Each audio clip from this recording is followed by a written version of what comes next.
Icy roads are a concern this morning for people across the Quad Cities. Which schools are being impacted? And President Trump gave his second State of the Union address last night, what he's calling for both parties to take part in moving forward. WHBF is local for you. This is Local 4 News this morning.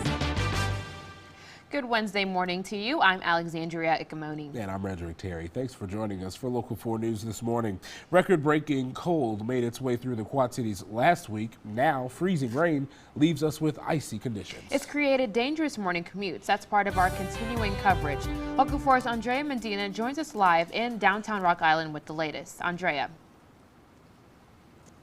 Good morning, guys. It seems like we haven't been able to catch a break right now. You can see there's a little bit of a mist going on right now, but it's not as bad as it was yesterday. We had that ice storm just kind of pouring down at us. And that ice storm, like I mentioned, that we did get yesterday, left a pretty big mess out here, covering especially like street signs, roads, of course, cars, sidewalks, you name it. It left a pretty much a frozen mess. Right now, we are in a Rock Island neighborhood near 6th Avenue and 27th Street. As you guys can see, the streets are completely covered in a sheet of ice, which can make it very, very dangerous if you are traveling around here or any neighborhood streets for the most part. However, the main streets are a different story. Road crews have been treating them all night, and for the most part, they are pretty good to travel on. They are just a little wet from the salt melting the ice, but aside from that, they are pretty good. Now, aside from the neighborhood streets being a big concern, you're going to want to watch out for messy driveways and sidewalks. A thick layer of ice is covering them as well.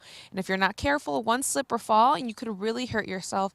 Basically, if you're heading out the door, the message here is to be careful and to take it slow. The travel conditions for main roads have improved. Now, of course, like I mentioned, the only concern that you are going to have is the sidewalks, driveways, and neighborhood streets, of course. And because of those conditions, there have been several delays and school cancellations. And for a full list of that, we'll have a link on our website, ourquadcities.com. Redrick, Alexandria, back to you guys.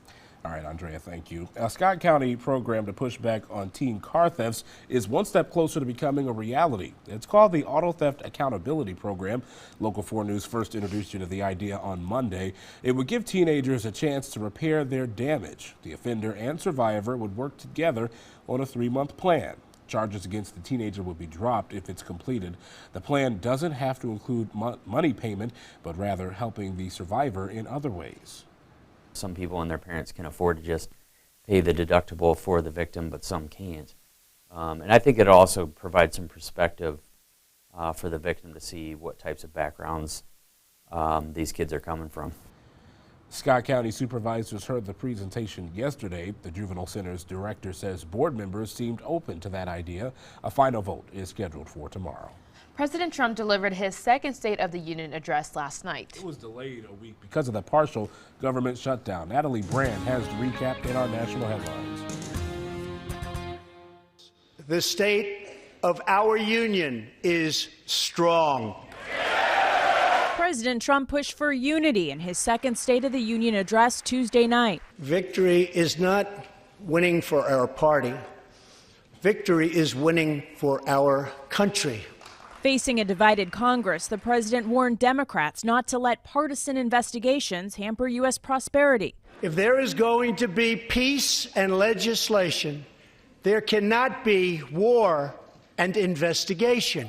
The biggest applause of the night highlighted a visible change in Congress. More women serving in Congress than at any time before. And most of them are part of the newly empowered Democratic majority in the House.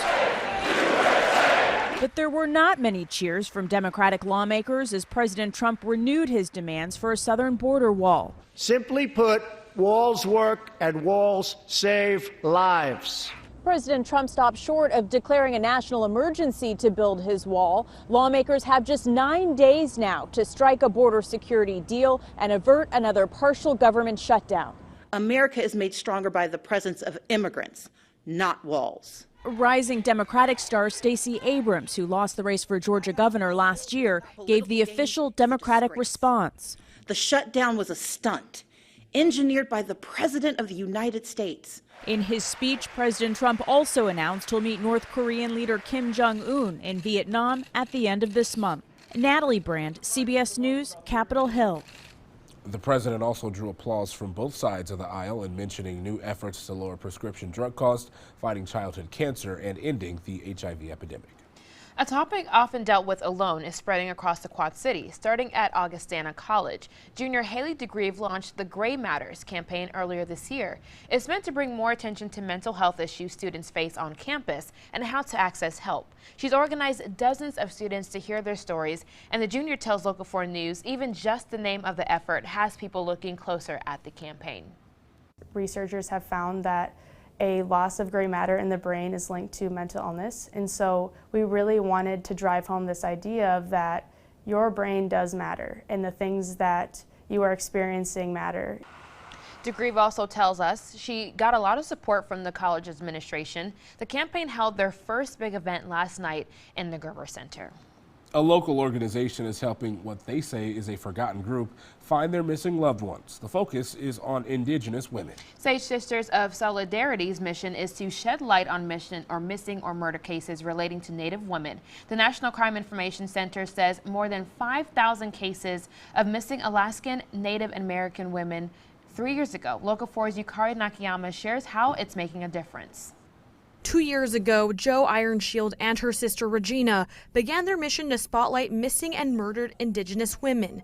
That's after hearing about the number of cold cases and the missing data. The resources are very, very scarce.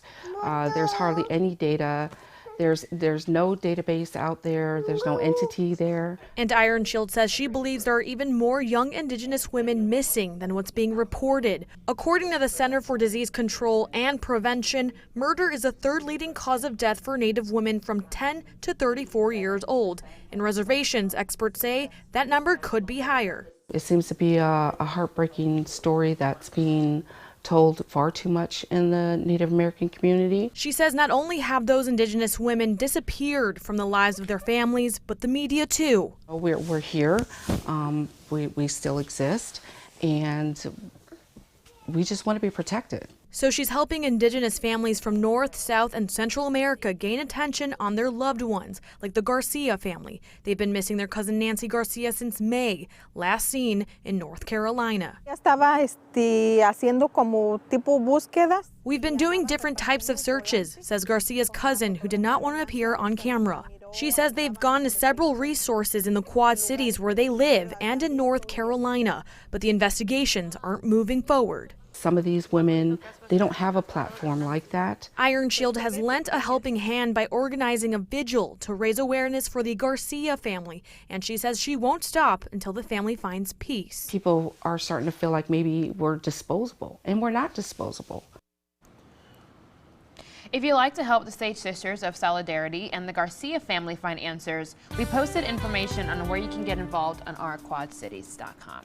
6:40 on this Wednesday morning, and the morning commute was definitely difficult for at least me this morning. How about you guys? It was a slow one. Very slow. You got all that slush outside and all that left over from last night. It's not pretty. Yeah, not the good kind of like tasty slushies, you know, that you can get at 7-Eleven. No, just the gross kind. I never had a slushie from 7-Eleven. Yeah, Slurpee is what they call it there, apparently. Gotcha. But, you know. That's right. Get it right. Yeah, my bad. All right. 32 degrees out there this morning. Traffic moving along just fine, but slow. Definitely slow. Please be careful. There could still be some slick spots out there. Temperature-wise, we're going to climb to the upper 30s here today, so good news here as we head into our Wednesday. Bad news by the evening. A little more ice on the way. We'll time that out coming up in just a little bit. Yeah, I just can't help but looking at those folks and thinking they might be going a little too fast. Yeah, y'all need to slow down. Y'all crazy. Yeah, calm down, guys. I'm definitely the one driving like 10 or 15 miles an hour, like a grandma, trying to make it safe. At least you're safe. There you go. All right, Ashley. Coming up, the cold weather doesn't make you think baseball, but it's just around the corner. The Hawkeyes are getting ready for the season. Adam Rosso has that more next in sports. Time now, 6:41. You're watching Local 4 News this morning. WHBF is local for you with Frederick Terry, Alexandria Ikamoni, and meteorologist Ash Simpson. This is Local 4 News this morning in high definition.